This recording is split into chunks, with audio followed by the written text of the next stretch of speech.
ইন্নাল্লাহ আকরামা ফীহি আশারাতাম মিনাল আমবিয়ায়ে বিআশরি কারামাতিন। কারণ এই মুহররম মাসে 10 তারিখে আল্লাহ তাআলা নিজের অনেক নবী পয়গম্বরের মধ্যে 10 জনকে 10 প্রকার পুরস্কার দান করেছেন। এই জন্য তাকে আশুরা বলা হয়। সুবহানাল্লাহ। মুসা নবী আলাইহিস সালাতু ওয়াত তাসলিমের সঙ্গে তদানীন্তনকালের ফেরাউন কাফেরের যুদ্ধ ও ঘটনা বিশাল। মুসা নবী আলাইহিস সালাতু ওয়াত তাসলিমের জন্য সমুদ্রে রাস্তা হয়ে গেল আর ফেরাউন ডুবে গেল। মুসা নবী যেদিন পরিত্রাণ পান সেদিনটা ছিল মুহররম মাসের 10 তারিখ শুক্রবারের দিন। আরেকজন নবী যিনার নাম হযরত নূহ আলাইহিস সালাতু ওয়াত তাসলিম, যিনাকে সানিয়ে আদম বলা হয়, মানে দ্বিতীয় আদম নবী। ওনার জামানায় আযাব স্বরূপ যত বৃষ্টি আসমান থেকে আসে তত বৃষ্টি মাটির নিচ থেকে আসে, সারা বিশ্বে বন্যা। তো আল্লাহর হুকুমে উনি নৌকায় আরোহণ হয়েছিলেন। নৌকা চলেছিল 6 মাস পানির উপরে। কদিন? 6 মাস। 2000 সালের বন্যা বীরভূম মুর্শিদাবাদের লোক দেখা যেত 13 বার সুবহানাল্লাহ বলছে। তো নূহ নবী সুবহানাল্লাহ বন্যা যদি দেখতো তো কয় লাখবার সুবহানাল্লাহ বলতো। 6 মাস পানির উপরে নৌকা চলেছে। তো যেদিন আল্লাহর হুকুমে এহেন নৌকা যদি পাহাড়ে অবস্থান করেছিল সেই দিনটাও ছিল মুহররম মাসের 10 তারিখ শুক্রবারের দিন। আরেকজন বিখ্যাত নবী যিনার নাম হযরত ইউনূস আলাইহিস সালাতু ওয়াত তাসলিম, আল্লাহর হুকুমে উনি মাছের পেটে গেছিলেন। তার পেটে? মাছের পেটে। তো বিশ্ববিখ্যাত পণ্ডিত আল্লামা জালালউদ্দিন সিউতি আলাইহি রহমাতুল্লাহ উনি ব্যাখ্যা দিয়েছেন যে ইউনূস নবী মাছের পেটে কদিন ছিলেন। তো উনি 5টা ব্যাখ্যা দিয়েছেন। যে কেউ কেউ বলেছেন উনি মাছের পেটে 1 দিন ছিলেন, কেউ কেউ বলেছেন মাছের পেটে উনি 3 দিন ছিলেন, কেউ কেউ বলেছে উনি মাছের পেটে 7 দিন ছিলেন, কেউ বলেছেন উনি মাছের পেটে 20 দিন ছিলেন, কেউ বলেছে উনি মাছের পেটে 40 দিন ছিলেন। তো চাহে 1 দিন হোক, চাহে 3 দিন, চাহে 7 দিন, চাহে 20 দিন, চাহে 40 দিন, যেদিন আল্লাহর হুকুমে উনি মাছের পেট থেকে পরিত্রাণ পান সেদিনটাও ছিল মুহররম মাসের 10 তারিখ শুক্রবারের দিন। আরেকজন নবী যিনার নাম হযরত আদম আলাইহিস সালাতু ওয়াত তাসলিম, যিনার কোনো গুনাহ ছিল না। কারণ যিনারা নবী হন ওনাদের কোনো গুনাহ থাকে না, এটাই হলো ইসলামের আকীদা। জি, নবীর কোনো গুনাহ নাই।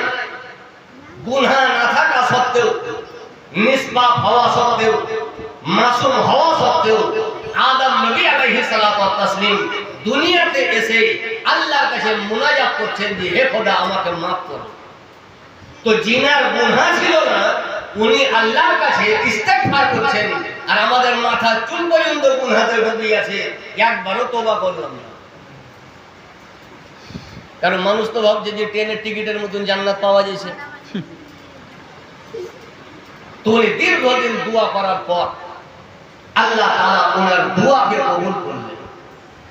আদম নবী কিভাবে দোয়া করেছিলেন উনি বলছেন আসআলুকা বিহাক্কি মুহাম্মাদিন লিমা গফারতা লি, হে খোদা আমি আখেরি জামানার নবীর দোহাই দিয়ে তোমার কাছে দোয়া করছি তুমি আমার দোয়াকে কবুল করো। আল্লাহ তাআলা বলেন হে আদম নিশ্চয় আমি তোমার দোয়াকে কবুল করলাম, কিন্তু একটা কথা যে ওয়াকাইফা আলিফতা মুহাম্মাদান ওয়া লাম আখলুকহু, তুমি মুহাম্মদ রাসূলুল্লাহকে কিভাবে চিনলা, আমি তো উনাকে দুনিয়াতে এখনো পাঠাইনি। আমরা হলো বলতাম যে মিলাদে শুনেছিলাম, কিন্তু উনি নবী।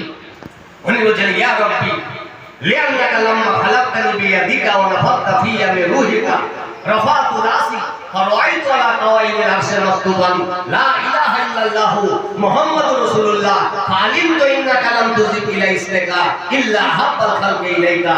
হে খোদা, তুমি যখন আমাকে তৈরি করে জান্নাতে রেখেছিলে, তবে জান্নাতের মাথা উঠিয়ে রেখেছিলাম, জান্নাতের চৌকাঠে লেখা আছে একদিকে লা ইলাহা ইল্লাল্লাহ, অপরদিকে মুহাম্মাদুর রাসূলুল্লাহ।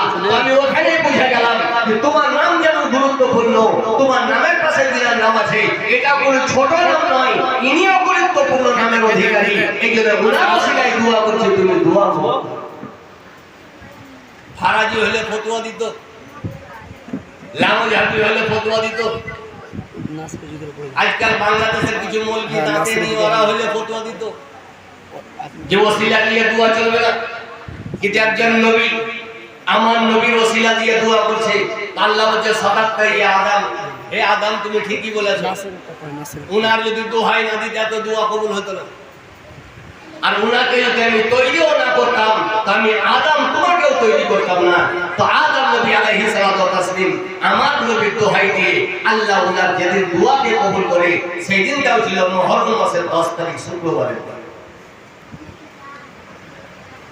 আপনারা শুনেছেন যে কোরআন শরীফে একটা সূরা নাজিল হয়েছে, যে সূরার নাম সূরা ইউসুফ। জি, কি নাম? সূরা ইউসুফ। সূরা ইউসুফ। তো ও ঘটনা, বিস্তারিত ঘটনা আমি ওদিকে যাচ্ছি না। ইউসুফ নবী আলাইহিস সালাতু ওয়াস তাসলিমকে নিজের ভাইরা ইয়াকুব নবী আলাইহিস সালাতু ওয়াস তাসলিমের কাছ থেকে নিয়ে একটা অন্ধকার কুয়াতে নিক্ষেপ করে দিয়েছিল, অন্ধকার এদারাতে ফেলে দিয়েছিল। তো আল্লাহর হুকুমে ইউসুফ নবী আলাইহিস সালাতু ওয়াস তাসলিম অন্ধকার কূপ থেকে যেদিন পরিত্রাণ পান, সেদিনও ছিল মুহররম মাসের 10 তারিখ শুক্রবারের। বেটা বাপ থেকে পৃথক হয়ে যাওয়ার কারণে, দূরে চলে যাওয়ার কারণে, অন্ধকার কূপে নিক্ষেপ হয়ে যাওয়ার কারণে ইয়াকুব নবী আলাইহিস সালাতু ওয়াস তাসলিম দীর্ঘদিন কান্না করার কারণে ওনার চোখের দৃষ্টি হারিয়ে গেছে। তো আল্লাহর হুকুমে উনি চলে যাওয়া দৃষ্টি যেদিন পান, সেদিনটাও ছিল মুহররম মাসের 10 তারিখ শুক্রবারে।